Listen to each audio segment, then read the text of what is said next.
buenas tardes. Nuevamente gracias por su participación a esta actividad que ya vamos a cumplir la cuarta con el día de hoy. Antes que nada, bueno, quiero, como siempre, dar un agradecimiento, ¿no? En primer lugar, al Centro Médico Docente de la Actividad por permitirnos realizar estas actividades dentro de la institución, al CEP, principalmente a la licenciada Nelly Terrero, Celeste Fernández, Mauri Mentado, por la organización. Un muy especial agradecimiento a Miguel Azuaje, que nos ha ayudado con toda esta parte tecnológica, al servicio de multimedia, la doctora Ana Mendoza, y a los patrocinantes de estas actividades, Servimedi, la licenciada Lenosca Briceño, y SC Médica, el señor Julián Paulini, y muy especialmente al señor Luis Quintero, que nos ha asesorado en todas estas cosas. Quiero dar la bienvenida con mucha satisfacción a todos los que nos han acompañado en este camino. Presentarle que esto es un proyecto que no tiene 2 días, sino ya nosotros empezamos desde el año 2012 a soñar con este tipo de modalidad terapéutica, y fue hasta el 2020 donde decidimos pasarlo como un proyecto de investigación. En primer lugar, una experiencia animal y después un ensayo clínico que deberíamos haberlo comenzado en el año 2023. Nosotros lo organizamos como proyecto factible en 4 etapas. Hemos ido progresivamente realizando cada una de ellas hasta llegar a esta última, que es el análisis de factibilidad y el ensayo clínico. De más está decirle que ha sido bien interesante, bien enriquecedor para el grupo que hemos trabajado y hemos crecido con este proyecto. Todavía en la institución no hemos iniciado. Especial agradecimiento a los que han participado en esta etapa del ESMO 2024, al Servicio de Rehabilitación Física y Fisiatría, representado por la licenciada Eugenia Erazo, que en este momento está en Bogotá, está conectada con nosotros, al doctor Itamar Hernández, que se han enrolado en este proyecto, y por cierto que ya nos enviaron su tentativa de protocolo que pronto discutiremos, ¿no? Al doctor Antonio Martinelli, mi gran amigo, representación de terapia intensiva, que nos dio una charla extraordinaria, y a terapia neonatal y pediátrica, la doctora Yolanda Sánchez, Efigenia Morillo, que fueron nuestras últimas actividades. El día de hoy hubo cambios en el cronograma de actividades porque parte de los expositores están en una emergencia que lamentablemente llegó en el contexto de este simposio. Así que, bueno, afortunadamente tenemos algunas de las charlas grabadas y una sorpresa interactiva que les tenemos preparada a los participantes. Quiero dar la bienvenida al doctor Otto González. El doctor Otto González, yo digo que yo creo mucho en la serendipia, ¿no? Para los que no conocen el término, son las cosas que ocurren al azar, pero como premeditadas, ¿no? Yo llegué a él a través del licenciado Alex Muñoz, que nos visitó hace un par de años en representación de una empresa, hablando de un producto, y le pedí gentilmente que nos pusiera en contacto con el país hermano, que es Colombia, con un centro de fortaleza en ETMO, y apareció el doctor Otto González, el que he tenido reciente comunicación extraordinaria, he revisado su trabajo, y él actualmente es el jefe de la unidad de terapia pediátrica de la clínica Chayo en Colombia, y que, bueno, le pedí que nos hablara de cuál ha sido la experiencia del ETMO en esa fundación. Sin más, quiero dar la bienvenida. Bueno, primero muchas gracias por la invitación. Como decía Orlando, esto fue fruto del azar y bueno, hay cosas que empiezan así en la vida y tienen feliz término. Entonces, yo espero que podamos conocernos en el futuro y poder seguir compartiendo experiencias sobre sobre el ECMO y que ojalá ustedes puedan iniciar la terapia y podamos empezar a trabajar en equipo. Voy a mostrarles entonces lo que hemos hecho aquí en la clínica, en el programa de ECMO. Entiendo que hace 15 días hubo unas ponencias acerca del ECMO en recién nacidos y en la población pediátrica. Aprovecho para pedir excusas porque tuve un error con el cambio de horario y me conecté como 2 horas después de que ustedes habían terminado pensando que estaba a tiempo. El objetivo de esta charla entonces será compartir con ustedes la historia de nuestro programa, el cual pues ha logrado consolidarse y ha tenido unos resultados, como les voy a mostrar, comparables con los de la ELSO. Creo que la premisa básica en el ECMO es entender que el ECMO no cura nada, pero que si lo usamos de una forma oportuna y adecuada puede salvar vidas. Creo que esto es fundamental para entender a qué pacientes se lo vamos a ofrecer y a qué pacientes no se lo vamos a ofrecer. El inicio pues se remonta a la década de los 30 del siglo pasado. Eh, digamos que en el cuidado intensivo siempre hemos tenido la necesidad de reemplazar órganos que están fallando, buscando pues como lograr que estos pacientes puedan sobrevivir. Entonces el doctor Gibbon se pregunta cómo poder reemplazar el corazón en los pulmones en un momento agudo, inicialmente para la cirugía cardiovascular y después para soportar algunas enfermedades. Ahora, el hombre siempre ha tenido esta necesidad, entonces vemos cómo desde 1693 ya se había pensado que las transfusiones pueden de alguna manera suplir déficits en la oxigenación de los pacientes. Y pues ya sabemos también algunos trabajos que se hicieron con transfusiones entre una y otra persona intentando suplir problemas, como les digo, con la oxigenación. Para 1920 entonces se desarrolla la primera máquina que va a permitir hacer lo que conocemos actualmente como circulación extracorpórea o perfusión corporal total. Aquí están los resultados publicados por la ELSO. Estos resultados están en la página de la ELSO, pues disponibles para todo el público. Traje lo que es población neonatal y población pediátrica. Como ustedes ven, ya se han hecho casi 200.000 casos con una sobrevida al egreso del 54%. Hay que tener en cuenta que los pacientes que entran en ECMO habitualmente tienen una posibilidad de morir pues muy cercana al 100%, entonces son porcentajes que son importantes. Tradicionalmente se han repartido los resultados en patologías pulmonares, patologías cardíacas y el ICPR, que hace referencia al uso de ECMO como estrategia de reanimación cardio-cerebro-pulmonar, algo que en Chayo de momento no hacemos y creería yo que no vamos a empezar a hacer. Fíjense cómo los resultados de la cardíaca pues no son tan buenos como los del respiratorio, pero como les digo, son pacientes que antes del ECMO pues básicamente se esperaba un desenlace fatal. Con respecto al ECMO cardíaco es importante hacer una claridad. Los resultados que reporta ELSO son resultados aplicados a todas las indicaciones cardíacas del ECMO. O sea, aquí no son solo cardiopatías congénitas, aquí también van miocarditis, cardiomiopatías, otro tipo de enfermedades. Cuando ustedes ya miran lo que es la sobrevida en ECMO, de acuerdo a si es una cardiopatía congénita, fíjense que los resultados son peores. O sea, cuando yo termino poniendo en ECMO una cardiopatía congénita, mis posibilidades de sobrevida van a estar alrededor del 40% para tener esto en cuenta y obviamente eso va a variar de la cardiopatía. Algo importante, así como pasa en cirugía cardiovascular fuera de ECMO, cirugía cardiovascular con ECMO, si hay defectos residuales, pues prácticamente no hay ninguna posibilidad de sobrevivir. ¿Qué ocurre cuando se empiezan programas de ECMO? Y es importante que ustedes lo tengan en cuenta, que se empieza a utilizar la terapia muy tardíamente y los resultados entonces no son buenos.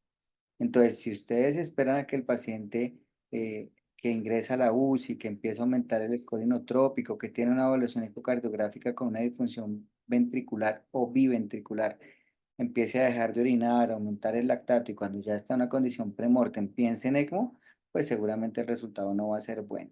Entonces la idea es que la terapia se empiece cuando todavía ofrezca beneficios. ¿Qué tantos procedimientos de congénitas van a terminar en ECMO? Se estima que un 3%.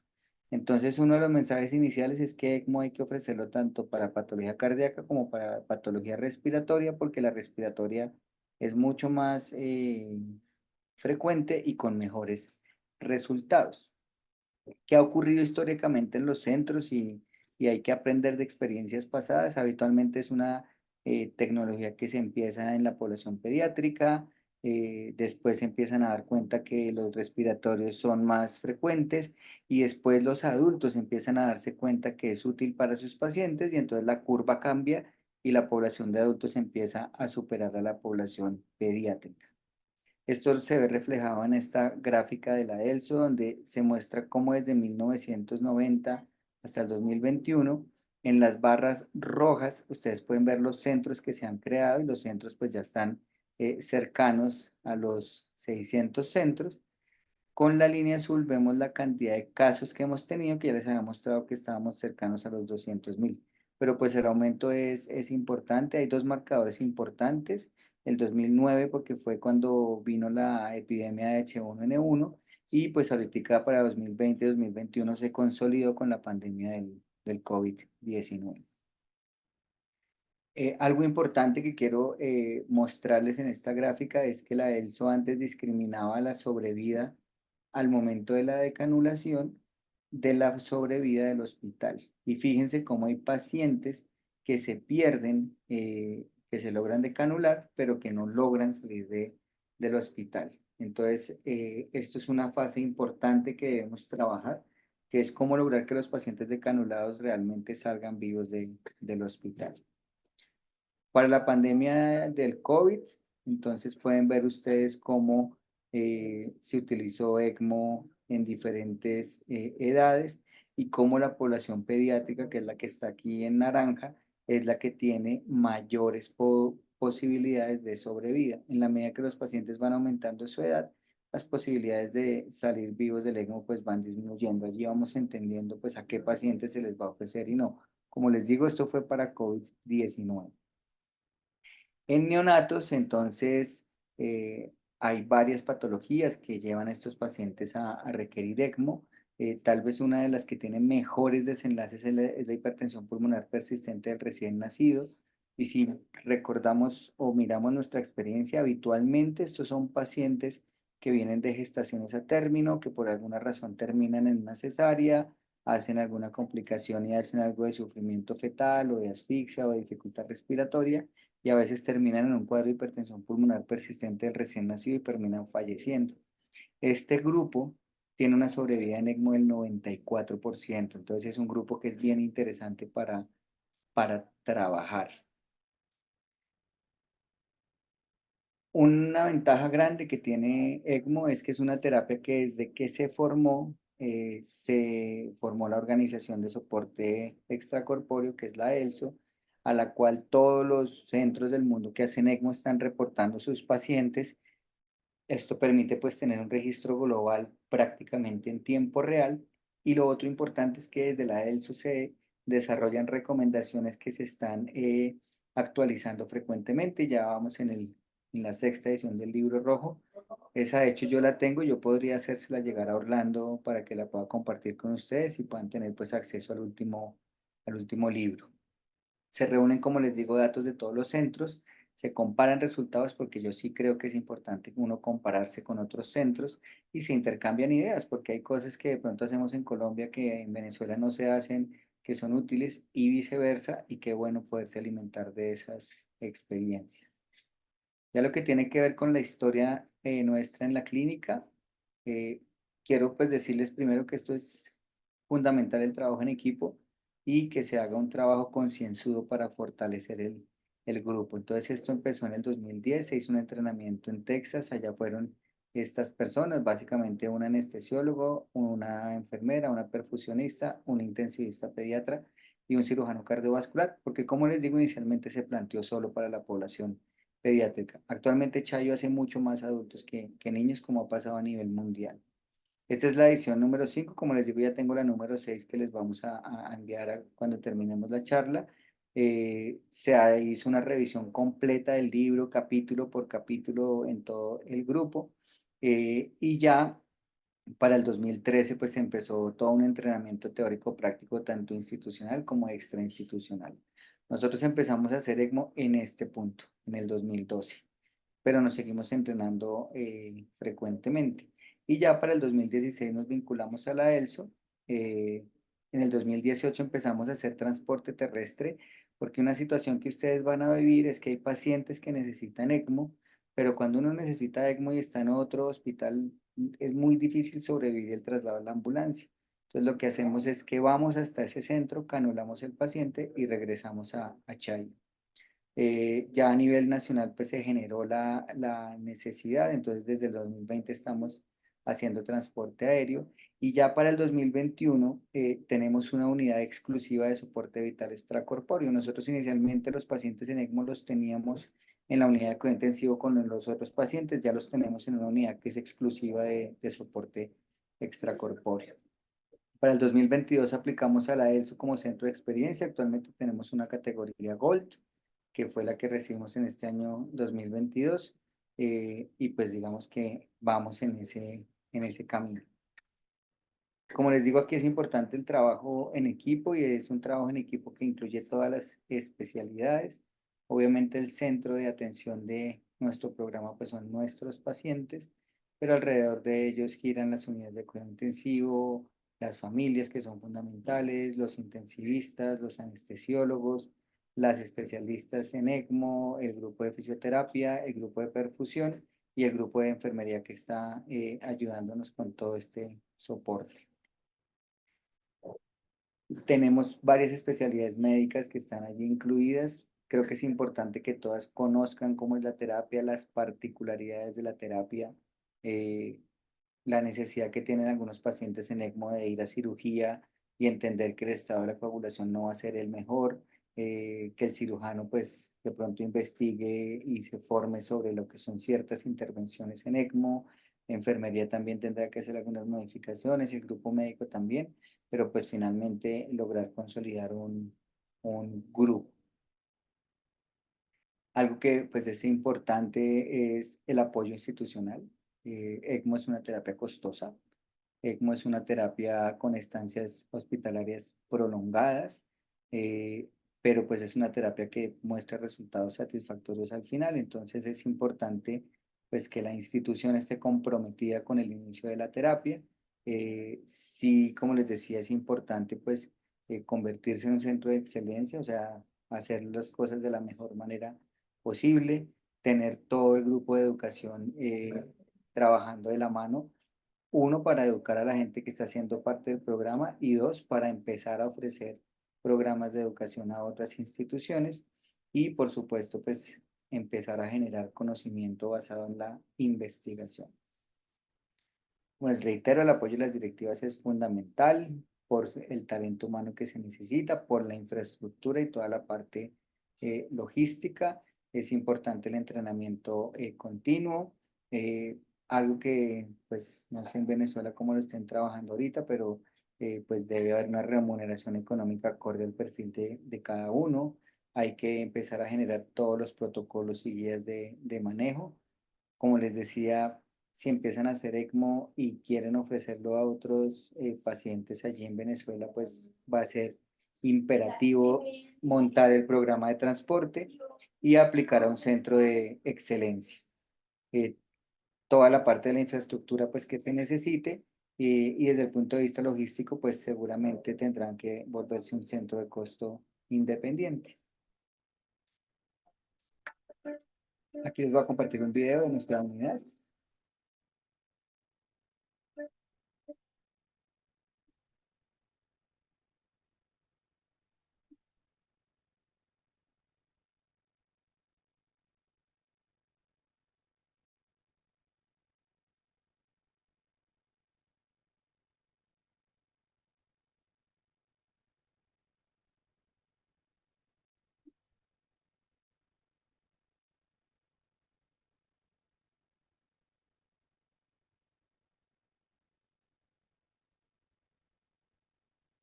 Este video nosotros lo hicimos para el 2021, allí pues se habla de 300 pacientes. La semana pasada completamos 700 pacientes, de los cuales 400 han sido en transporte. Esto es para mostrarles todo el grupo humano que trabaja dentro de la unidad, los enfermeros especialistas que tenemos para garantizar un cubrimiento 24/7. En este momento tenemos 21 enfermeros. Hay 3 perfusionistas que están disponibles al llamado para cuando se necesite. Uno de ellos pues está asignado al de turno a los BEC. En la UCI pediátrica pues tenemos los intensivistas que cubren cada sexta noche. En la UCI de adultos lo hacen cada quinta. El grupo de auxiliares de enfermería, el grupo de fisioterapia. Y es importante tener el apoyo de psicología, es algo que es mandatorio desde que entran estos pacientes. Eh, Todas las especialidades médicas y quirúrgicas, que el resto de servicios como farmacia, servicios generales, los camilleros, pues sepan en qué consiste el ECMO y la prioridad que deben darle. ¿Qué se necesita para que una enfermera entre al grupo de ECMO? Pues que sea profesional en enfermería, que tenga una especialidad en cuidado intensivo, que tenga el entrenamiento en las unidades de cuidado intensivo y se hace un entrenamiento de 6 meses exclusivo en ECMO para que ya pueda entrar al equipo. Desde el grupo médico nosotros hacemos un curso de simulación que tiene una duración de 5 días, en el cual pues deben estar los que van a participar ya en la parte médica. Aquí lo que quiero mostrarles es pues cómo desde el 2011 que empezamos hasta el 2023 hemos ido incrementando los casos. Estos datos de 2023 no están consolidados todavía. Aquí estamos más o menos hasta septiembre, pero seguramente superamos los del 2022. La mayoría son adultos, como les había mencionado, un 64%, un 30% de población pediátrica, un 6% de neonatos. Esto es lo que estamos haciendo en transporte ECMO. En verde ven lo que es transporte aéreo, en la línea que es como rosada o color piel es el terrestre, y pues aquí están nuestros totales. Y esta es la que quería mostrarles, que es la sobrevida global de eso actualmente está en 54%, la sobrevida global en Chayo está alrededor del 63%. Entonces estamos satisfechos porque hemos logrado pues unos porcentajes de sobrevida que son bastante buenos. Aquí nos comparamos en mortalidad con respecto al mundo. En la verde oscura está la ELSO global. eh, Esto es mortalidad. Aquí la verde más clarita es lo que es Latinoamérica, y en la línea azul estamos nosotros, que tenemos una mortalidad un poco inferior a lo que se ve en ELSO Latinoamérica y en ELSO global. La parte de educación, como les había mencionado, es muy importante, y era una invitación que le había hecho a Orlando. Nosotros el año pasado ya empezamos a hacer el curso de ECMO aquí en la clínica. Es un curso que tiene una duración de 5 días.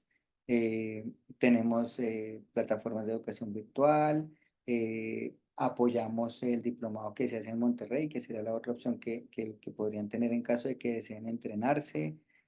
Hacemos conferencias en los diferentes congresos. Y algo que es importante es empezar a trabajar dentro del país la terapia, llevarla a otras instituciones, capacitar a otros colegas para que sepan cuándo un paciente se puede beneficiar. Em, este es el grupo que va a Monterrey. Ahí hay algunos instructores que son aquí de Chayo. Como les digo, es la otra opción que uno tendría en Latinoamérica en este momento para tener un entrenamiento formal. Y la parte de investigación, entonces pues estamos generando diferentes pósters, trabajos, exposiciones para los diferentes congresos a nivel mundial, para empezar a compartir lo que es nuestra experiencia con la terapia. Entonces, pues creo que es una terapia satisfactoria. Creo que es brindarle una oportunidad de vida a personas que estaban a punto de fallecer, pero pues sí se necesita un trabajo en equipo bien importante para lograr buenos resultados. Pues eso era lo que tenía para compartir con ustedes. Mm, No sé si tengan alguna pregunta, alguna duda. Bueno, interesante tu presentación. Esto ha sido, bueno, para nosotros eh, una cadena de eventos en donde nosotros, por lo menos en lo personal, yo considero que la educación es fundamental, y lo que tú dijiste en muchas oportunidades, la integración como equipo. Esto no puede ser una persona o un grupo, tiene que ser una institución que apoye un programa de esta envergadura. Yo te voy a hacer la primera pregunta y espero después el público que te haga. ¿El programa ECMO pediátrico y adultos son manejados por diferentes perfusionistas, de cirujanos, o es el mismo grupo que se encarga del abordaje de este tipo de pacientes? Bueno, lo que es diferencial son los intensivistas. De hecho, los intensivistas son, bueno, a ver, nosotros tenemos una coordinadora de todo el programa, que es una enfermera, que es especialista en ECMO. Ella es la que coordina todo el programa de ECMO. Lo que tiene que ver con personal de enfermería, perfusionistas, fisioterapeutas y cirujanos cardiovasculares son comunes a ambos grupos. Eh, Ahora, desde el punto de vista médico, cada programa tiene un director y un codirector que son los intensivistas. Entonces, aquí en la UCI pediátrica, el doctor Caselede y yo somos director y codirector del programa. Nosotros somos intensivistas pediatras. Y en la parte de adultos hay dos intensivistas de adultos que son los directores de la parte médica. Entonces, lo único que varía es el grupo de intensivistas, pero el resto sí son comunes. Ahora, en la medida que va avanzando la terapia, hay niños que se acercan a los 18 años donde uno se apoya en los de adultos y hay adultos jóvenes donde los adultos se apoyan en nosotros. O sea, creo que con eso respondo la pregunta. Sí, sí. Preguntas, por favor. Buenas tardes, mi nombre es Marcos Chacón, soy enfermero de la terapia intensiva y mi pregunta es, ¿cuáles son las principales complicaciones en el momento de la decanulación de los pacientes? Yo le diría que al momento de la decanulación es muy raro que tengamos complicaciones. Si me preguntas por ese punto específico, es muy raro que tengamos complicaciones.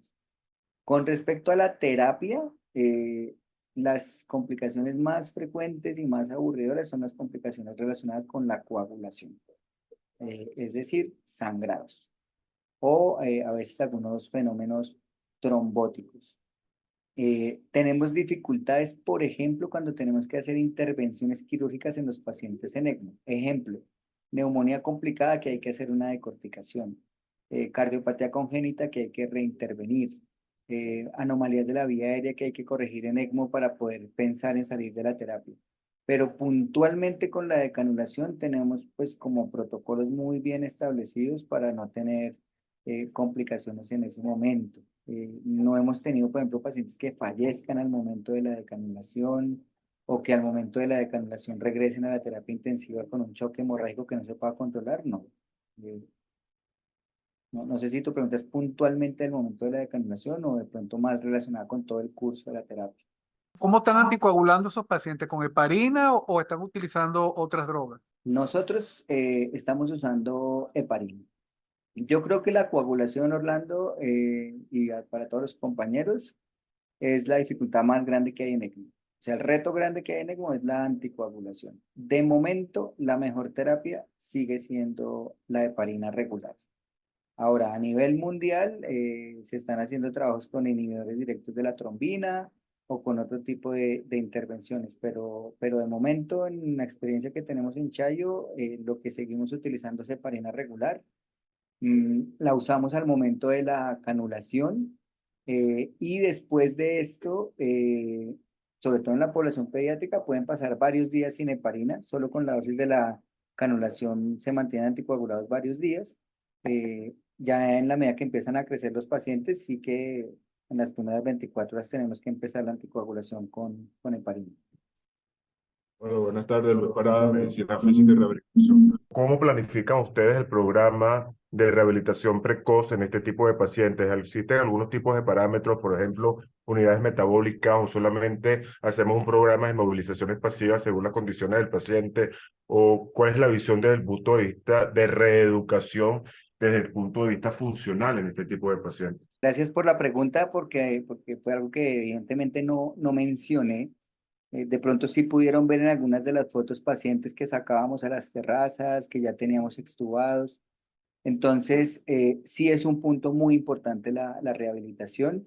Empezamos rehabilitaciones tempranas. Somos una unidad donde no somos amigos del bloqueo neuromuscular ni de la sedación profunda. Trabajamos bastante en extubar los pacientes de manera temprana en ECMO porque eso nos facilita muchísimo la rehabilitación. Inicialmente se hace movilización pasiva, pero desde el principio el grupo de fisioterapia y terapia ocupacional entra a rehabilitar a esos pacientes para que por lo menos lo que sean las actividades de la vida diaria las estén haciendo incluso estando canulados en ECMO. Tenemos un grupo de soporte nutricional que nos apoya con estos pacientes porque la parte nutricional en ECMO también es muy importante y hay unas consideraciones que hay que hacer, cuánto tiempo para empezar la comida, en qué ritmo lograr las diferentes metas y que cuando termine la terapia entreguemos pacientes que estén nutricionalmente en buenas condiciones y que se hayan rehabilitado. Hay un paréntesis importante, cómo puede servir de puente como terapia de trasplante, tanto en pulmón como en corazón. Y en ambos casos, si tú no tienes un paciente bien rehabilitado, no lo vas a poder trasplantar. Entonces, gracias por la pregunta porque es un tema muy importante que no toqué. Muchas gracias. Me gustaría participar. Tengo una pregunta. Es Kaylee Quintero, yo soy enfermera de la UCI pediátrica. Bueno, de antemano le agradezco sus conocimientos. Gracias por participar con nosotros y enseñarnos. Usted dijo al principio de su exponencia que la clínica había iniciado con pacientes neonatales y pediátricos, pero que ahora se dedicaban netamente a pacientes adultos. Eso es por condiciones tácticas, porque ya no tienen, o sea, o porque no tienen pacientes pediátricos, no han habido necesidad de ponerlos en ESMO o hay alguna otra razón. Muchas gracias por tu pregunta y por tus palabras. Eh, la idea es que habitualmente la terapia empezaba en la población pediátrica y básicamente empezaba para ofrecérsela a los niños que iban a reparos de cardiopatías congénitas y no podían ser separados de la circulación extracorpórea o padecían un síndrome de bajo gasto posoperatorio que si no se colocaban en circulación extracorpórea iban a fallecer. Digamos que ese fue el punto de origen del ECMO en Chile. En ese orden de ideas empezamos trabajando en niños con cardiopatías congénitas. Después de eso, entonces empiezan a aparecer todo lo que son indicaciones respiratorias. Y cuando aparecen las indicaciones respiratorias, bueno, empiezan a aparecer las indicaciones respiratorias, bronquiolitis, neumonía. En Colombia tenemos unos picos respiratorios que nos dan muy duro con los lactantes sobre todo. Después, entonces, la población de adultos empieza a ver en el ECMO una posibilidad para ofrecer a los pacientes, por ejemplo, con choque cardiogénico después de una revascularización, como te decía, pacientes que puedan requerir trasplante de corazón y pues que el ECMO pudiera ser una terapia puente. Y vienen dos momentos importantes a nivel mundial que son la epidemia de H1N1 y la pandemia del COVID-19, donde definitivamente la terapia se consolida en la población de adultos. Entonces, actualmente estamos haciendo ECMO tanto en población pediátrica como en población de adultos. Se está haciendo más en adultos que en niños y se está haciendo más respiratorio que cardíaco, pero seguimos haciendo niños y adultos y seguimos haciendo cardíaco y respiratorio. Tal vez ese era el mensaje. Mucho gusto, mi nombre es Adriana Peña, yo soy cirujano pediatra y para aprovechar el orden de ideas de la licenciada Kaylee, quería preguntarle la experiencia de ustedes con respecto a los pacientes con hernia diafragmática congénita, porque vi que, como lo mencionó en la primera parte, la parte cardiovascular tiene un muy buen porcentaje de sobrevida y pues supongo que la parte pulmonar en hernia diafragmática congénita pues también tiene alto porcentaje. Entonces quería, aprovechando que usted tiene tanta experiencia como intensivista pediatra, eh, con respecto a los pacientes con hernia diafragmática congénita en el área neonatal. Muchas gracias por tu pregunta. Lo primero que debo decir es que si tú revisas la literatura mundial en este momento, la indicación neonatal más frecuente es hernia diafragmática.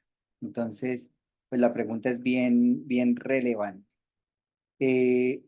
Cuando tú miras hernia diafragmática en ECMO, entonces hay dos vertientes a nivel mundial. Una que es la vertiente que si el niño no cumple las metas de oxigenación y eso no se logra controlar la presión pulmonar, entonces metámoslo en ECMO. Y hay centros que hacen ECMO en hernia diafragmática en un importante porcentaje. Tal vez en el país donde más vas a ver eso es en Estados Unidos. Puntualmente en la Florida hay un centro donde se reciben todas las hernias diafragmáticas que necesitan ECMO y ellos muestran unos resultados de sobrevida cercanos al 80%. Hay otra vertiente que es la de no usar ECMO en hernia diafragmática y el pensamiento es que si necesita ECMO pues ya seguramente va a fallecer y entonces se desarrollan toda una cantidad de protocolos médicos que empiezan desde el momento del parto, donde le hacen un exit, donde lo conectan a ventilación de alta frecuencia, donde cirugía pediátrica lo opera rápido y no se considera el ECMO. El mejor ejemplo allí es Israel. Allí tienen un protocolo donde no usan ECMO, hacen manejo médico y logran sobrevivir del 80%. Para responder la pregunta puntual tuya, nuestra experiencia en ECMO con hernia diafragmática es muy mala. Nuestra mortalidad en Chayo es del 80%. Allí tenemos un problema grande y es que nosotros en Chayo no tenemos servicio de obstetricia. Entonces los niños con hernia diafragmática no nacen acá en la clínica. Son niños que nacen en otras instituciones en Bogotá o en Colombia que cuando nos llaman es porque el niño está en alta frecuencia, óxido nítrico, pronado, choqueado, hipertenso pulmonar suprasistémico, y entonces nosotros vamos y le ofrecemos la posibilidad del ECMO y los resultados nuestros realmente son muy malos. Entonces, si tú me preguntas mi percepción personal, creo que en hernia diafragmática habría que ir más a las escuelas que no consideran el ECMO como una opción. Una pregunta, Otto. ¿Cuáles son los accesos vasculares en neonato y en pediatro que ustedes utilizan? Si nosotros vamos con canulaciones venoarteriales por debajo de los 5 años, utilizamos yugular y carótida derecha.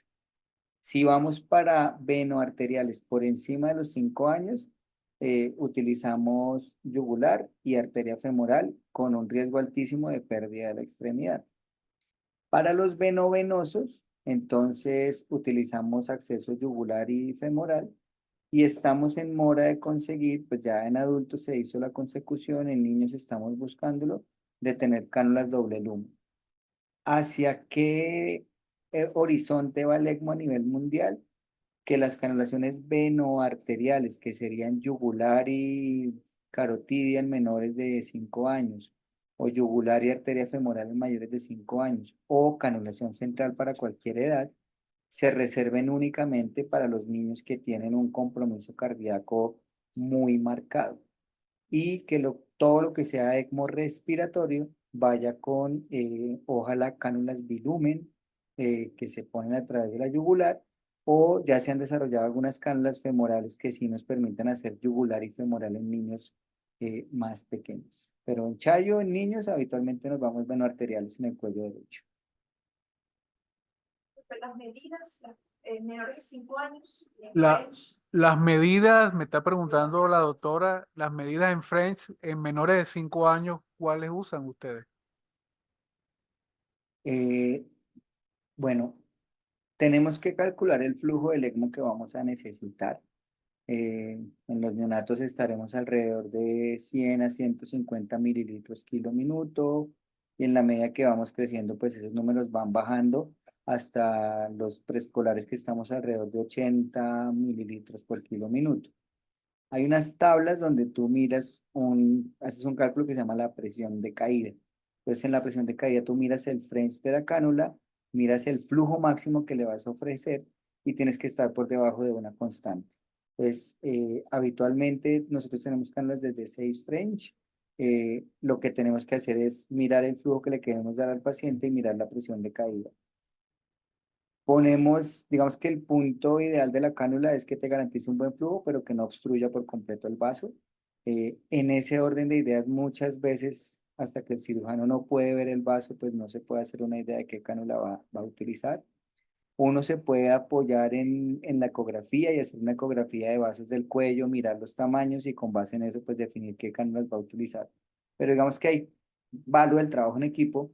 Uno le dice al perfusionista, yo creo que el flujo máximo van a ser, por poner un ejemplo, 500 mililitros y el perfusionista coge su tabla, y le dice, listo, mire, la 8 French es la ideal para este niño o la 6 French y ya decidí mirar si esa cánula le cabe o no le cabe por ese vaso. Es una decisión que todas las decisiones en ese sentido las tomamos de la mano con el grupo más experto y ahí el grupo de perfusión es fundamental en la selección de la cánula y pues ya el cirujano cuando puede hacer la visualización directa del vaso. Otto, ¿qué equipo de ECMO tienen ustedes usualmente allá a su disposición? Nosotros tenemos Centrimac y recientemente adquirimos ECMO Life. Nunca hicimos cuadros, o sea, CardioHelp, nunca tuvimos. Básicamente porque en Colombia nos ofrecían el CardioHelp, pero no nos ofrecían los insumos de manera regular. Y después vino todo este lío que tuvieron con unas membranas que se infectaron y pues creo que ya no hay. La verdad que esto es un tema bastante interesante y evidentemente no admite ninguna improvisación. Aquí tenemos un grupo de intensivistas, todos adultos, ¿no? Y algunos pediatras. Ya tienen un compromiso con nosotros en lo del libro de la sexta edición de la ELSO. Y bueno, el compromiso de que si un grupo de nosotros de acá queremos visitarlo, tú nos dirías cuál es el mejor momento, cómo son los cursos de ustedes. Bueno, nosotros tenemos dos opciones. Eso pues hay que coordinarlo con la parte de educación. Hay personas que vienen a hacer rotaciones de una semana. Eh, Te entendí que la mayoría de tu grupo es un grupo de adultos. eh, entonces, estas rotaciones por semana se ofrecen tanto para pediátricos como adultos.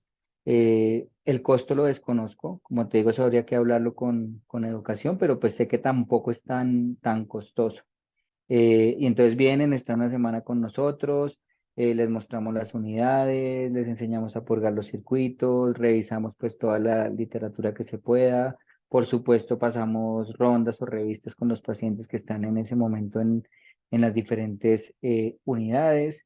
Y lo otro que estamos haciendo es ofrecer un curso, que ese es un curso que se hace aquí en la clínica, que dura 5 días.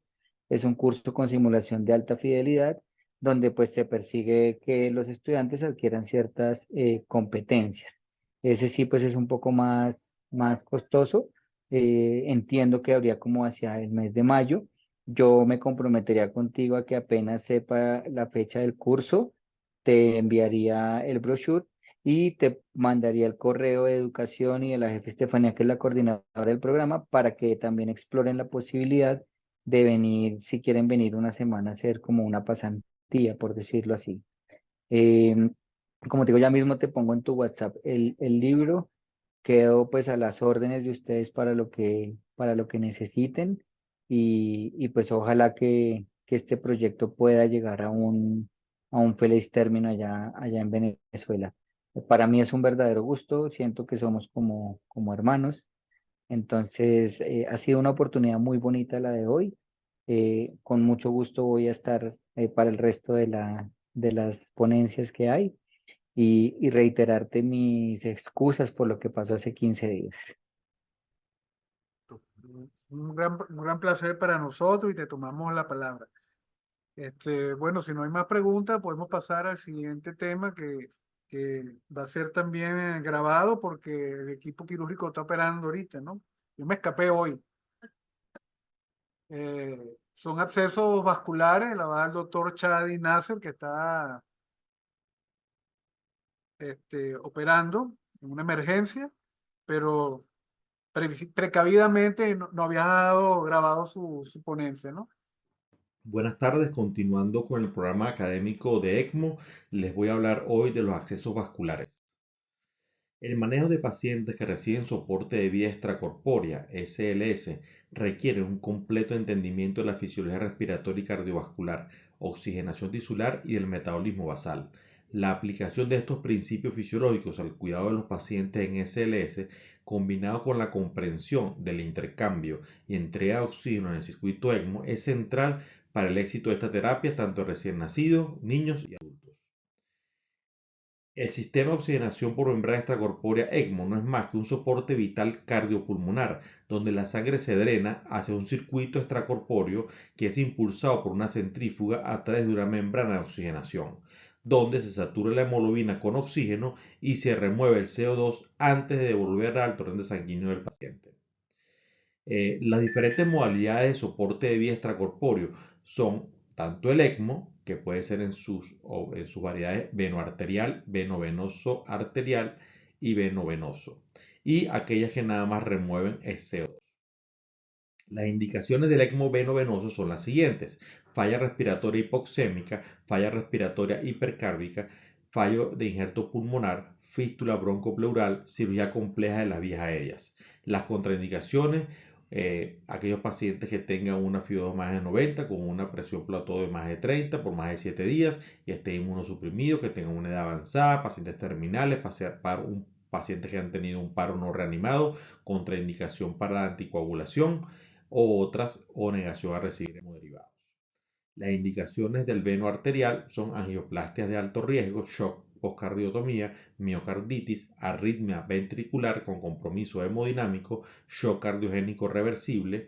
Las contraindicaciones de hacer un ECMO veno arterial son edad avanzada, disección aórtica, complicaciones mecánicas postcardiotomía, patologías concomitantes que limitan la sobrevida como sangrado, cáncer, contraindicación para la anticoagulación y a pacientes que se niegan a recibir hemoderivados. Complicaciones, bueno, tenemos el embolismo aéreo, el tromboembolismo sistémico, el sangrado, la isquemia de algún miembro inferior, aumento de la poscarga izquierda, sobre todo en el ECMO veno arterial, hipoxemia del hemicuerpo superior, en los casos de ECMO veno arterial, sangrado del sistema nervioso central y fenómeno de recirculación en el ECMO venoso. Con respecto a la canulación periférica, tenemos que para el ECMO venovenoso se puede hacer de dos tipos: canulación abierta, es aquella que, o semiabierta. En la canulación semiabierta se realiza una incisión a través de la piel, se visualiza la vena y directamente se procede de aquí en adelante por la técnica de Seldinger. Y la que se usa más frecuentemente en la actualidad es la canulación percutánea, utilizando la técnica de Seldinger guiado por ecografía. Es la que se prefiere, ya que tanto la canulación como la decanulación requieren menos recursos y se pone menos al paciente a menos riesgo de infecciones. Estos son los diferentes tipos de variedades de las cánulas para el ECMO venovenoso. Vean los diferentes tipos de configuraciones de cánula. Una vez que llega a la aurícula derecha, por aquí drena la sangre y luego que oxigenada, nuevamente por este otro lumen, sale la sangre. Y hay otras configuraciones de cánulas que son más extensas para evitar el fenómeno de recirculación, en la cual el drenaje de los orificios está en la punta y en la porción media de la cánula y la salida de la sangre ya oxigenada es a nivel de la porción media de la cánula. Y otras variedades en las cuales se usan dos cánulas para evitar fenómenos de recirculación. Una de las cánulas más utilizadas actualmente es la cánula Avalon, la cual tiene en la punta el sitio para el drenaje venoso y en la porción media en la porción media, la que queda a nivel de la aurícula, es donde está el sitio para hacer la salida de sangre hacia el paciente. Con respecto a los grupos etarios, tenemos que las indicaciones en ECMO veno arterial, la principal indicación para ECMO veno arterial en niños es la falla cardíaca, la cual se puede dividir en dos grupos. Una, aquellas relacionadas a cirugía cardíaca y otras no relacionadas a cirugía cardíaca, como son el paro cardíaco, miocarditis, cardiomiopatía, hipertensión pulmonar y arritmias refractarias. Hay que tener en cuenta que en los niños neonatos existe una tabla para la selección de las cánulas basado en el peso y el flujo requerido. Las cánulas de un solo lumen que se utilizan en ECMO veno arterial cuentan con un reforzamiento de alambre para evitar la cavitación. La cánula arterial adecuada para neonatos tiene solamente un orificio final, mientras que la cánula venosa tiene orificios laterales para un mejor drenaje. La cánula arterial incluye medidas de 8 French y 10 French, mientras que la cánula venosa incluye medidas de 8, 10, 12, 14, para neonatos aproximadamente 2 a 5 kilogramos. En neonatos la canulación debe ser preferentemente a través de la vena yugular interna y la arteria carótida común. La canulación cervical izquierda también es posible, pero técnicamente es más desafiante. ¿Okay? Por lo tanto, se recomienda el uso de la canulación central de esternotomía si los vasos cervicales derechos no están disponibles. En la canulación cervical la técnica puede ser percutánea, semiabierta o abierta, según se requiera cada caso. La punta de la cánula venosa, que es radiopaca, se sitúa a 1 centímetro arriba del diafragma y la cánula arterial de 3 a 3,5 centímetros dentro de la arteria carótida común. Esta es la tabla que les comentaba anteriormente, en la cual están los diferentes tipos de cánula de acuerdo al tamaño y al peso del paciente. En el moveno arterial, la técnica de canulación se basa en el tipo de soporte utilizado y peso del paciente. Peso mayor a 20 kilogramos permite una canulación periférica y siempre se debe utilizar el ultrasonido vascular para evaluar el tamaño de los vasos previo a la canulación. Pacientes con falla postcardiotomía, canulación central. En casos en los cuales el soporte se necesita inmediatamente, posterior a un paro cardíaco en pacientes con miocarditis o miocardiopatía, se utiliza el acceso periférico con técnica de Seldinger o arteriotomía o venotomía abierta. El venteo del ventrículo izquierdo es mandatorio para permitir la recuperación cardíaca y evitar la hemorragia pulmonar isquemia miocárdica. El venteo se puede realizar en neonatos y niños utilizando la septostomía percutánea o posicionando una cánula en la vena pulmonar superior derecha durante la cirugía. Esta es una radiografía en donde vemos cánulas en ECMO venoarterial y venovenoso, ¿verdad? Se hace el control para ver por rayos X o por fluoroscopia para ver el posicionamiento adecuado de las cánulas. En adultos, aquí tenemos las diferentes configuraciones para la canulación en ECMO venoarterial periférico, vena femoral para drenaje y canulación arterial, bien sea axilar o femoral, ¿ok? O incluso en algunos casos carotidios para la parte de perfusión. En lo que respecta a la canulación central, se realiza la canulación venosa a nivel de la aurícula y la canulación arterial a nivel de la aorta. Estas son otras configuraciones para soporte ventricular derecho solamente. También hay una cánula que se coloca por vía yugular y permite el drenaje a nivel de la vena cava superior y aurícula derecha, y posteriormente la punta de la cánula va a nivel de la arteria pulmonar, que es para darle soporte circulatorio al ventrículo derecho. En resumen, la estrategia de canulación para ECMO preoperatoria depende de la edad y la anatomía del paciente, la indicación del ECMO, ¿verdad? Que dependiendo de esto sabemos si el ECMO va a ser un veno venoso o un veno arterial, la duración esperada que esperamos tener dependiendo de la patología por la cual se le esté colocando el ECMO, el tiempo quirúrgico y la vasculatura del paciente, la configuración del circuito ECMO, es decir, si vamos a hacer un ECMO venoso, bien sea simple o doble, un ECMO veno arterial o un ECMO venoso arterial. Se prepara, en cuanto a la preparación del ECMO, se debe preparar un carro por separado, que contiene una larga variedad de cánulas y conectores, capaces de proveer el tamaño y tipo de cánula solicitada sin retrasos. El abordaje percutáneo se hace utilizando la técnica de Seldinger bajo guía ultrasonográfica, que es la regla para el ECMO venoso, y ha ido incrementando su uso en el ECMO venoarterial. El equipo de ultrasonido debe estar siempre disponible. Además, también se utiliza muy frecuentemente la fluoroscopia para ver el posicionamiento adecuado de las cánulas. Previo a la canulación se debe administrar un bolo de heparina para prevenir trombosis de la cánula y el circuito. Los pacientes que reciben generalmente un bolo de 5.000 unidades de heparina no fraccionada, o en los casos de los niños de 50 a 100 unidades internacionales por kilo en niños, como dosis estándar. Una vez instaladas las cánulas de ECMO, se purgan con solución salina o con sangre. En el ECMO venoarterial femoral se coloca un catéter de reperfusión a nivel de la extremidad para prevenir isquemia. El catéter de reperfusión va colocado distalmente para prevenir la isquemia de la extremidad. Este es el ultrasonido que tenemos disponible para la canulación. Vean cómo en la pantalla se ve claramente cómo la guía de Seldinger entra a nivel de la vena yugular. Y estos son otro tipo de cánulas que se utilizan a nivel de la canulación periférica de la arteria femoral, que tiene una luz para infundir la sangre, para la perfusión de la sangre, y tienen otra luz lateral que permite la perfusión de la extremidad para evitar complicaciones como esta, como son isquemias graves del miembro inferior. Bueno, por su atención, muchas gracias. Espero sus preguntas y comentarios. Yo quería preguntarte si ustedes en la parte pediátrica están usando esos accesos por vía percutánea guiados por eco o lo están haciendo por mini incisiones. Esa es una pregunta. Y la otra pregunta, él mencionó de que el riesgo del ECMO veno arterial, sobre todo, son las distensiones ventriculares o biventriculares. ¿Cómo las manejan ustedes? ¿Están haciendo citostomía o hacen otro tipo de procedimiento? Bueno, la primera pregunta, lo que son canulaciones venoarteriales en el cuello se hacen por cervicotomía. Esas se hacen con visualización directa del vaso. En lo que es venoso, cuando se hace yugular y femoral, se hacen percutáneas. Y para las cánulas doble lumen, lo que se espera es que se puedan hacer también percutáneas. Con respecto a la pregunta de la distensión ventricular, eh, digamos que es una complicación de la disfunción ventricular izquierda. Entonces tú lo pones en ECMO venoarterial. Si la fracción de eyección del ventrículo izquierdo es muy baja, desde el principio sabe uno que va a tener distensión del ventrículo y que va a tener que buscar alguna manera de descomprimirlo. Ahí las dos opciones es o hacer la trioceptostomía o colocar un vent.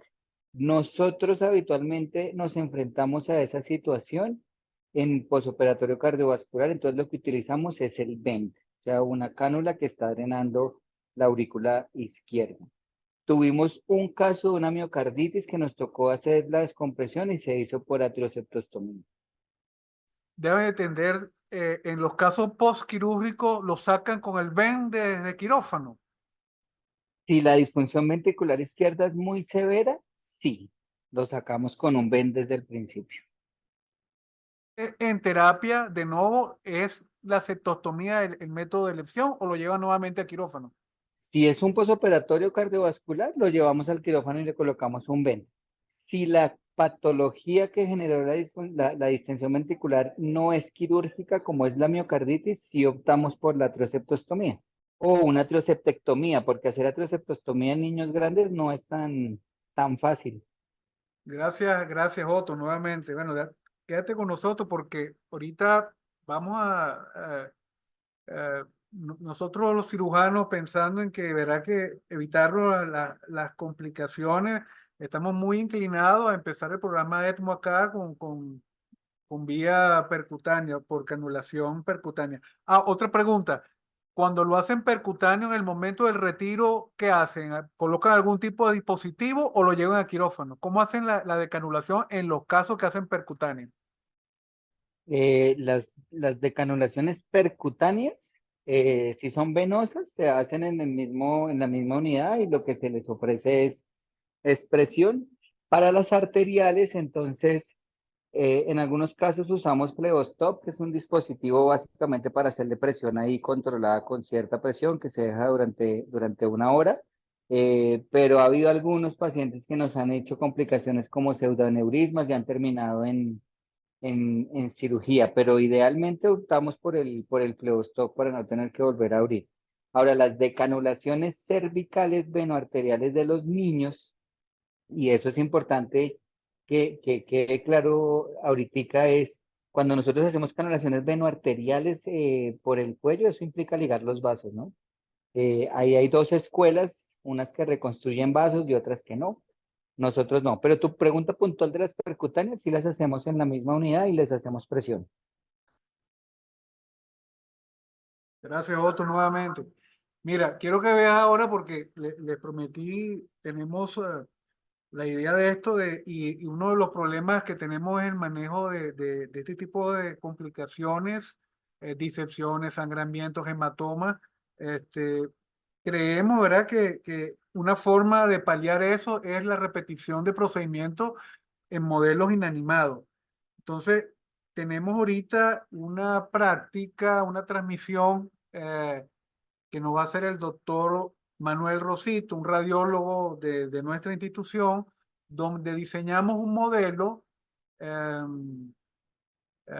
nosotros por cariño lo llamamos chanchito, un modelo inanimado para hacer esta práctica por vía eco y me gustaría oír tu opinión cuando lo presentemos ahorita en este momento.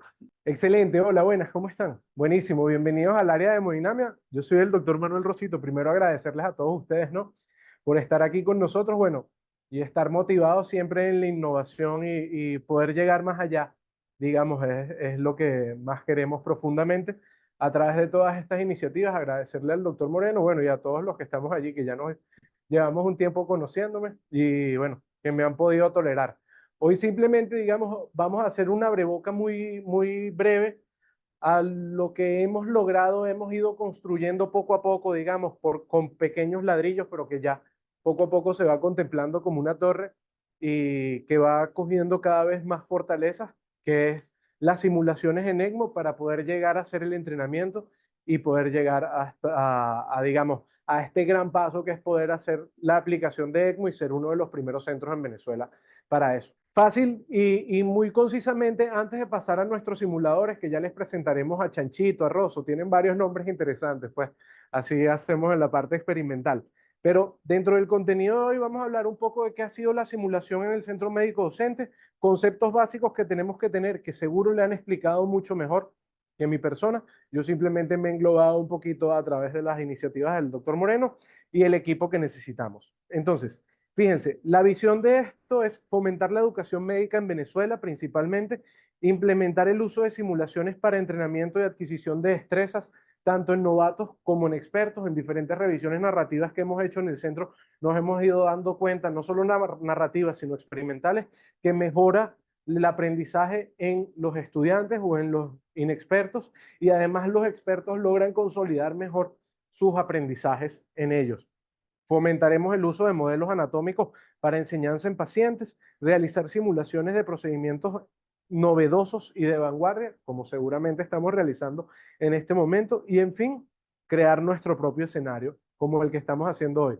No sé si aquí lo estamos viendo alrededor. Primero agradecerle a la gente de audiovisual, digamos, y de innovación que nos está ayudando mucho, pero realmente aquí parecemos un teatro de cine.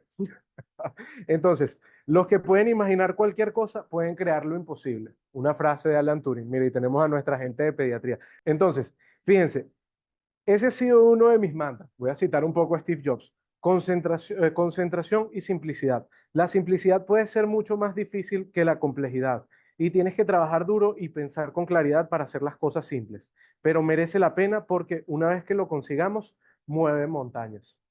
Entonces, fíjense una cosa, las fases más o menos de lo que ha sido el proyecto de simulación en la Trinidad comenzó en el 2019 haciendo una revisión narrativa, creando nuestro escenario, viendo qué estaba pasando en el mundo y consolidando más o menos lo que se había reportado en el escenario global de las simulaciones endovasculares para poder tener un panorama general para después pasar a la aplicación. ¿Qué pasamos en el 2020 y 2022? En el caso, empezamos a utilizarlo en las simulaciones en intervencionismo radiológico, hicimos simuladores de vías venosas centrales, como ya vamos a ver, simuladores de biopsias mamarias, simuladores de biopsias en órganos generales, drenajes, para pasar al último paradigma que logramos el año pasado, que fue las simulaciones endovasculares con reconstrucciones 3D. Aquí ven una parte de un modelo, digamos, relativamente evocando a la simplicidad, porque es un modelo, digamos, costo-beneficio bastante elocuente. Eso puede costar $100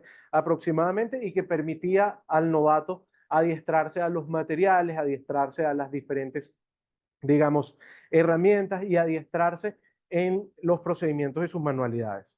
Fíjense una cosa, nosotros todo esto lo hicimos elaborando más o menos los simuladores y también lo elaboramos como un proyecto factible y indagamos en las apreciaciones cualitativas de nuestros individuos de estudio, digamos a través de escalas tipo Likert, para ver su apreciación cualitativa acerca. Entonces hicimos preencuestas, hicimos un seminario teórico, simulaciones y posencuestas, y ellos nos reportaron más o menos cuáles fueron sus experiencias, alegando que la creación de elementos de simulaciones permite afianzar mejor los conocimientos, permite realizar mejores, digamos, o mayores innovaciones tratando de recrear el escenario y llegando a educaciones. Entonces, dentro de los conceptos básicos, ustedes son mucho más expertos que yo en este tema, se los aseguro, pero digamos, en mi humildad, quería compartir estos dos trabajos que me pareció que de forma muy simple logran, digamos, contundentemente explicarle a las personas más o menos cuáles son el grupo de cánulas y materiales que se utilizan en el escenario del ECMO. Y extrapolando un poco, digamos, de estos trabajos, quiero que veamos en la figura, digamos, de la izquierda, que están viendo cómo son las cánulas de inflow, cómo son las cánulas de outflow, las cuales ya vamos a ver cómo son tangiblemente. Ojalá las puedan sentir en las manos como yo las siento. Y cómo estas cánulas además están hechas a través de un tubo, un tubing, un recubrimiento y una parte poco recubrida, digamos, de un alambrado principalmente de metal. Y conceptos básicos como son las cánulas doble lúmenes, como la imagen que estamos viendo en el medio, y también como estaba hablando el doctor Chadi ahorita en la imagen de la derecha, cómo tenemos las invasiones venoarteriales y además cánulas periféricas para irrigar los miembros a las cuales nosotros estamos aplicando. Imágenes de estos mismos trabajos, las cuales ejemplifican más o menos cómo son las cánulas de Avalon o cómo son las cánulas en el ECMO venovenoso. Y esto me pareció muy interesante que pudiésemos ver cuál es el diámetro en French o cuál es digamos, el size de la cánula que debemos utilizar, digamos, dependiendo del peso del paciente para lograr un óptimo flujo de las mismas. Esto, digamos, yo después les puedo compartir esto para no extenderme más. Y pasemos a nuestras simulaciones. Excelente. Esto es un primer modelo que nosotros realizamos. Como, digamos, ecográficamente logramos hacer un simulador realmente muy simple, básico.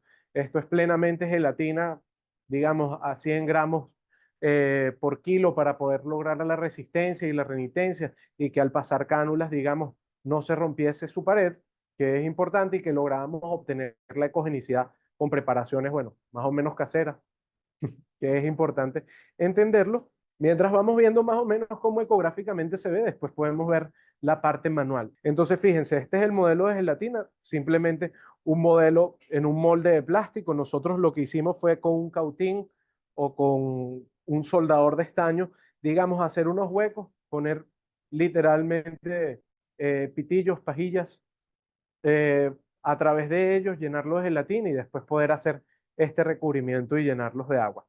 Entonces, ecográficamente se ve de esta manera. Esto no, digamos, es un curso para, digamos, extendernos muchísimo ahorita. La idea es implementar este curso dentro del ECMO y recabar nuestra propia estadística, pero fíjense más o menos cómo se ve la canulación de ese vaso arterial que estamos viendo allí, o de esa vía, como ya sabemos que estamos adentro, ¿no?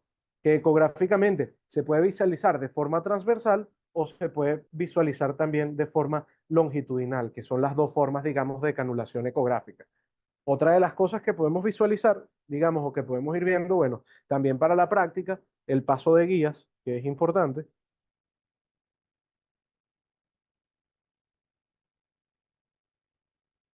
Y ver que la guía más o menos esté adentro, confirmarla ecográficamente y además también con la sensación manual es importante. Aquí ya estamos confirmando que la guía está ecográficamente adentro. Y como podemos ver, la guía, digamos, a lo largo del vaso con su punta Rosenthal o J. Bueno, eso, digamos, hay diferentes vasos, utilizamos diferentes modelos. Tenemos más abajo, como están viendo allí, modelos de punción mucho más difíciles, modelos de punción un poquito más amplios, y se replica genialmente la ecogenicidad y también la sensación manual. Digamos, no es idéntica a la sensación en humanos, ni replica tampoco la ansiedad, ni el escenario, digamos, clínico, pero es un buen escenario de preparación. Este como primer caso que estamos viendo. Entonces pasamos a nuestro segundo simulador. Segundo simulador que hemos logrado. Realmente le agradezco al doctor Moreno porque, bueno, él también tiene cierto afán por la innovación y por las simulaciones. Y hicimos un acople, digamos, de dos métodos. Un acople de este método, digamos, de fantoma de gelatina para canulación con lo que llamamos chanchito. No sé si se puede ver, que es una simulación de cuerpo humano, como la que estamos viendo acá. Ya la veremos también cómo se ve a través del mecanismo de fluoroscopia, digamos, de nuestro equipo de hemodinamia. Para mí me va a ayudar grandiosamente de cirugía general el doctor Dionisio Díaz, que bueno, le agradezco mucho toda la ayuda que me ha prestado, pues porque realmente creo que como todo lo que hemos discutido en ECMO, esto no se logra si no puede ser con un trabajo multidisciplinario. En un primer momento, hacemos la canulación de forma igual. Ahí puedes ir montando la guía acá. Por favor.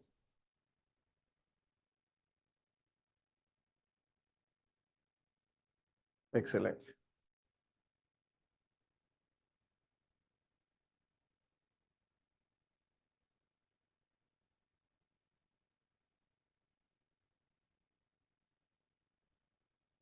Ujú.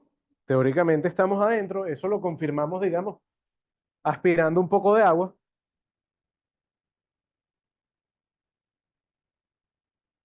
Ahí viene. Él a veces con la gelatina necesitamos, digamos, algunas agujas o cánulas un poco más gruesas porque se puede tapar con la gelatina. Bueno, hay diferentes métodos para hacerlo. Pasamos nuestra guía, ya confirmamos que estábamos adentro. Pasamos nuestra guía. En este caso estamos en el lado venoso y podemos ver la guía aquí. La guía estando, digamos, en el vaso femoral que estamos canulando, que estamos viendo acá. Ahorita ya sabemos que estamos en lugar, podemos retirar la aguja y ahorita introducimos nuestra pieza esta, que es una cánula con un dilatador interno. Este es el dilatador interno y esta es nuestra cánula de 5 French. En este caso vamos a utilizar una cánula de 5 French como introductor arterial. Entonces canulamos. Suave, lo más importante es hacerlo con tranquilidad. La gelatina es bueno para eso. Y ya vemos asomándose la punta, digamos, del introductor arterial dentro de la vena. Entonces, fíjense una cosa, ya tenemos canulado, digamos, la vía femoral. En este caso, esto es un introductor arterial, pongámoslo como un introductor venoso. Aquí podemos sacar el dilatador y la guía y ya tenemos una vía de acceso, que esto tiene una válvula checo antirretorno en donde no nos va a sangrar de forma retrógrada. Guardamos la guía, eso. Guárdala allí, mundial. Vamos a tener todo ordenado, eso siempre es muy importante. Y a través de esto, bueno, nosotros en este caso tenemos unos catéteres, en estos casos son unos catéteres, tenemos un Cobra y un Headhunter, que disciplinamos que podían ser los mejores para, Cobra, este Headhunter, depende de la cabecita, ¿no? Entonces siempre irrigamos los catéteres primero, por dentro, y adentro tenemos las guías, tenemos una guía hidrofílica Glidewire y una guía Amplat Super Stiff, que es la que nos va a dar la rigidez para poder pasar las cánulas. Entonces, agarra ahí la guía Glidewire. Excelente. Sacarla por la parte de atrás. Agradecerle mucho a la señora Glory. Ella es nuestra enfermera aquí en Hemodinamia y nuestra directora de Hemodinamia. Siempre nos ayuda muchísimo. Eso. Parecemos artistas, ¿verdad? Ujú. Exacto. Entonces, esta guía, por lo menos, hidrofílica Glidewire, que es de nitinol, usamos el cabezal, digamos que de floppy, que no tiene un alambrado interno que le dé más rigidez. Pasamos nuestra guía. Uy.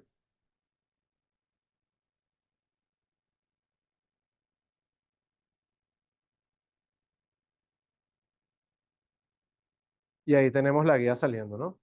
Entonces, siempre es muy importante que cualquier canulación vayamos con la guía, digamos, por delante o de frente, porque bueno, eso va a evitar, digamos, en cierta manera, las disecciones. Y vamos entonces pasando. Pásale un poquito de guía, Diony. Y vamos entrando. Ajá. Entonces, en este caso, pasamos guía, y ahí tenemos la guía afuera. Y entonces, bueno, esto va a canular el vaso. Y como ya nosotros vimos en las revisiones teóricas, digamos, en este caso, deberíamos llegar a la vena cava inferior. Bueno, ahorita sí vamos a usar fluoro, como digamos, en el modelo que estamos viendo, ya la guía pasó, digamos, hacia la vena cava inferior. Vamos a repetirlo, digamos, de cierta manera, porque uno siempre tiene que hacer estos accesos guiados por fluoroscopia. Fíjense cómo estoy retrocediendo ahorita y en este caso vamos avanzando, siempre con la guía por delante. Y ahí ya podemos ver más o menos que estamos a nivel de vena cava inferior, infraauricular. Entonces, en este punto, digamos que ya estamos acá, retiramos la guía hidrofílica que ya tenemos, guárdala ahí, y vamos a pasar a recambiar la guía por una guía Super Stiff o Amplat. ¿Sí? En este, ¿qué es esta guía? manualmente, digamos, en el curso, lo que vamos a hacer y se va a sentir, se siente que es una guía con un alambrado mucho más duro y mucho más rígido, ¿no? Tiene también una punta floppy, digamos, que permite, digamos, ser un poco más atraumática, como está bien, como estamos viendo acá, pero el alambrado central, digamos, es muy rígido. Siempre utilizar esta parte floppy porque, bueno, esto es una guía muy traumática y puede condicionar disecciones. Entonces, aquí me va a ayudar Dionisio. Para todos los accesos venosos centrales. Se cumple esa misma norma. Entonces, a través de nuestro catéter,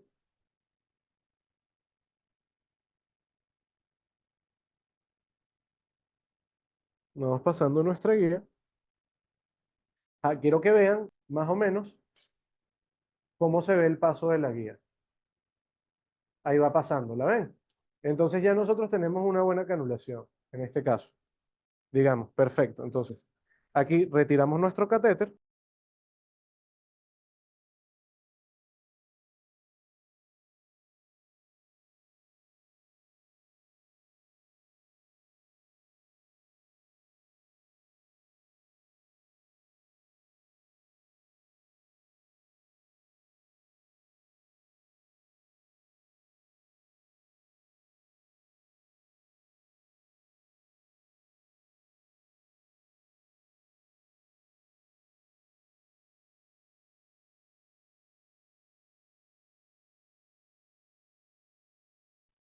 Excelente. Y ahí ya sacamos el catéter y tenemos la guía acá. Excelente. Entonces, a través de esta guía Super Steve, vamos a ingresar, digamos, sacamos el introductor arterial también.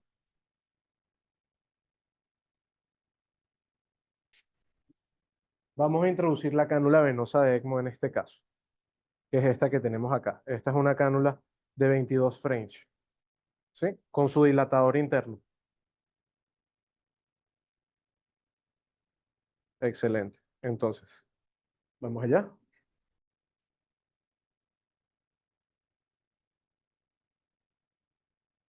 Pasamos, pasamos, pasamos. Eso. Gentil y suavemente. Evidentemente aquí haríamos una incisión pequeña, digamos, con un bisturí. Bien. Y ya tenemos la vía canulada, como podemos ver acá, en este caso, la vía venosa. Y podemos sacar nuestro dilatador, nuestra guía. Entonces, esto en caso, digamos, de la vía femoral. Ahorita haríamos la parte arterial, que relativamente es muy similar. Lo importante, digamos, en este caso, es llegar hasta el callado aórtico, ¿no? Entonces, para repetir el procedimiento. Estoy compartiendo el eco. Esta es la vía arterial que tenemos. Esta vamos a hacer la punción en transversal.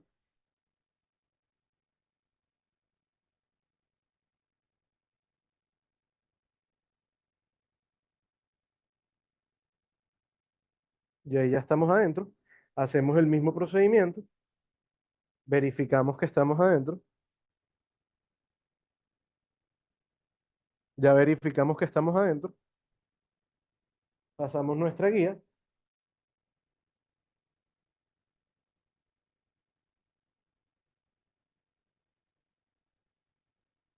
Ya pudimos pasar nuestra guía. Hacemos lo mismo.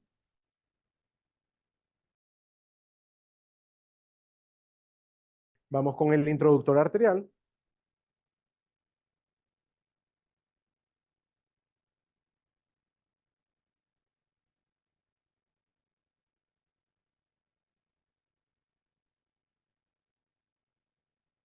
Normalmente, ¿qué dimensión tiene este introductor? Este 5 French. Para pediátricos son más chiquitos. No, sí, claro, pero tiene Sí, sí, grueso. sí. Ujú. Exacto. Sacamos todos juntos. Dilatador y guía.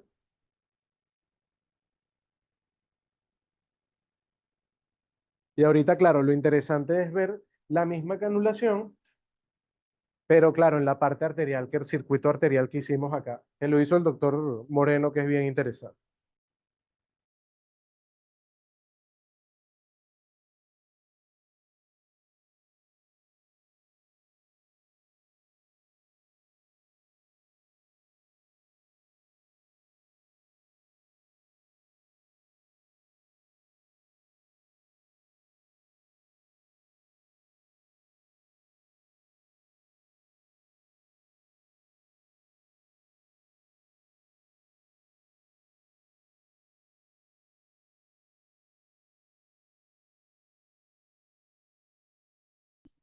Una pregunta, ¿le colocas heparina o algo a esto para que no se Sí, tape claro. en el proceso? En el procedimiento, sí, es importante, como dijo todo el doctor Chadi, ¿no? Eso todo tenemos que hacerlo en la simulación, en el momento de la simulación también, que es fundamental. Mételo un poquito más. Eso, tal cual. Y entonces ya estamos ingresando a la parte arterial. Excelente. Entonces ahorita fluoro. Ya, más bajito.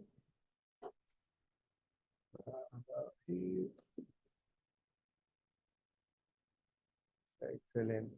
Y ya estamos viendo ahí. Saca un poquito la guía. Ah, excelente. Como estamos viendo ya.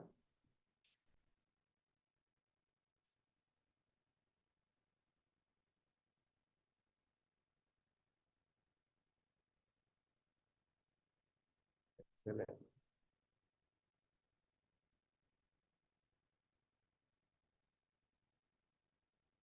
Y vamos poco a poco hacia el callado de nuestro paciente. Pasa la guía. Ya metimos guía en este instante, en este momento. Entonces, ya una vez metiendo guía, vamos retirando catéter y metiendo guía para que no se nos salga.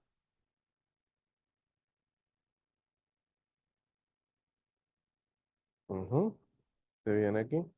Ajá. Ve metiendo tu guía, Diony. Ajá. Yo voy sacando y tú vas metiendo guía. Excelente, excelente, excelente, excelente, excelente. Ajá, ya va.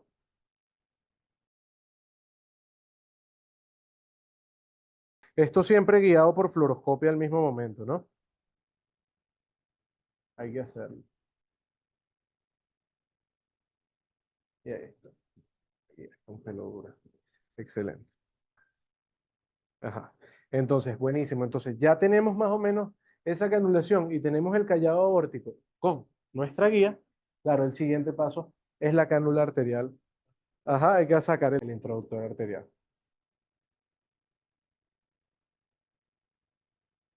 Y claro, esto es una cánula arterial más pequeña. Nosotros ya llegamos a la aorta, pero en este caso va a quedar un poquito más abajo. Esto es ir poco a poco, digamos, bueno, como es el procedimiento de innovación, ¿no? Tenemos que ir afinando poco a poco cada vez más. Y ahorita vamos a ingresar. Y ahí podemos ver la cánula pasando. Y ya tenemos nuestra cánula. Excelente. Para utilización. Bueno, eso es más o menos lo que hemos logrado, ¿no? Evidentemente esto poco a poco vamos a ir trabajándolo cada vez más. Seguro hay, digamos, mucho más compromiso en el proyecto y lograrlo de manera simple simple y competente va a ser esa última forma, pues, y formarnos mucho mejor, pues. No sé qué más decir, sino muchas gracias a todos los que están aquí hoy.